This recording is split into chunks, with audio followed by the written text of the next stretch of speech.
La clinique était blanche, impersonnelle, presque intimidante. On lui demanda de signer des documents. Tout était en arabe ou en français. Elle signa. Elle pensait à son avenir.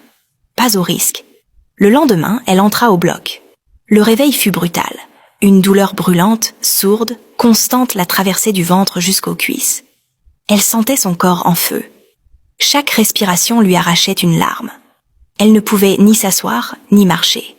Ses fesses, gonflées, bandées, lui donnèrent l'impression d'avoir été cousues avec des pierres. La peau était tendue, les points de suture tiraillaient à chaque mouvement. La douleur n'était pas seulement physique, elle avait peur. Mais elle se disait que c'était le prix à payer pour être enfin vue. 2 semaines plus tard, Amarachi quitta la clinique. Elle fit du shopping à Tunis, choisit des robes moulantes, des sandales élégantes, du maquillage. Son reflet la surprenait. Elle souriait enfin. Le taxi freina devant la grande place poussiéreuse d'Oumouel. Amarachi sortit, ses valises à la main, habillée d'un pantalon moulant noir et d'un chemisier rose pâle qui épousait parfaitement ses nouvelles formes. Ses hanches balançaient à chacun de ses pas. Ses fesses dessinaient une courbe qui n'existait pas 1 an plus tôt. Elle portait des lunettes noires, ses lèvres étaient glossées, et elle marchait comme quelqu'un qui, enfin, savait qu'on la regardait. Et on la regardait. Les vendeuses de Gary s'arrêtèrent de servir. Des hommes s'excusèrent en trébuchant presque sur les cailloux, les yeux collés à sa silhouette. Un enfant tira la jupe de sa mère. « Maman, regarde, c'est qui? Elle est belle !» Mais la mère fronça les sourcils. « Hein? Attends, on dirait Amarachi, la fille de Maman Kechi. »« Non, Amarachi. Quelle Amarachi? Celle qui n'avait pas de hanches? Ah, impossible! Elle est transformée. » Les murmures se répandirent plus vite que le vent. Partout où elle passait, les regards se tournaient, les langues s'agitaient. Mais elle ne disait rien.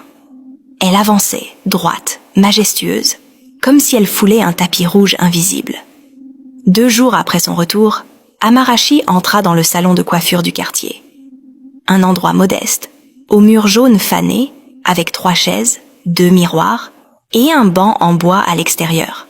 À peine eut-elle franchi la porte que les conversations s'arrêtèrent. Chinwe, la coiffeuse, ouvrit grand les yeux. Elle lâcha la tresse d'une cliente. « Jésus est Seigneur. Amarachi ?» Amarachi sourit, s'assit lentement sur la chaise centrale. Elle enleva ses lunettes et replaça une mèche de cheveux derrière son oreille. « Bonjour les filles, je veux juste faire un brushing léger. » Une des clientes, Ngozi, s'était levée de son banc, les mains sur la poitrine. « Attends, ce n'est pas la même personne qu'on connaissait, hein? Tu étais où? Tu as fait quoi? Tu es comme les Lagos Girls maintenant. » « Je voyageais un peu, » répondit-elle en souriant.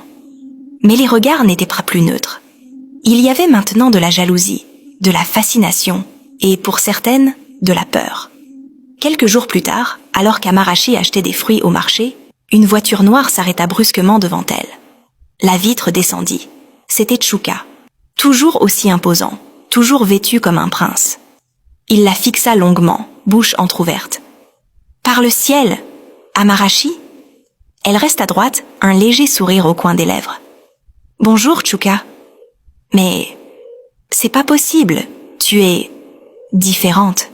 Tu es magnifique. » Elle ne répondit pas.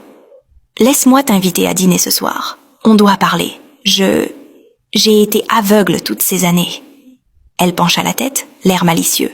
« Peut-être que ce soir, tu verras mieux. » Et elle s'éloigna, les regards encore collés à son dos. Chuka devint collant. Il envoyait des messages matin et soir.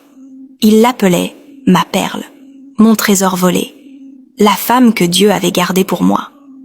Il l'emmena dans les meilleurs restaurants d'Aoka, l'acheta des bijoux, des perruques longues, des parfums français. Et un jour, sous un manguier, il s'agenouilla, une bague entre les doigts. « Amarachi, épouse-moi. Tu es tout ce que j'ai toujours voulu. Je t'ai sous-estimé, mais aujourd'hui, je vois clair. Sois ma reine. » Les larmes aux yeux, elle accepta. Le mariage fut fixé pour l'année suivante.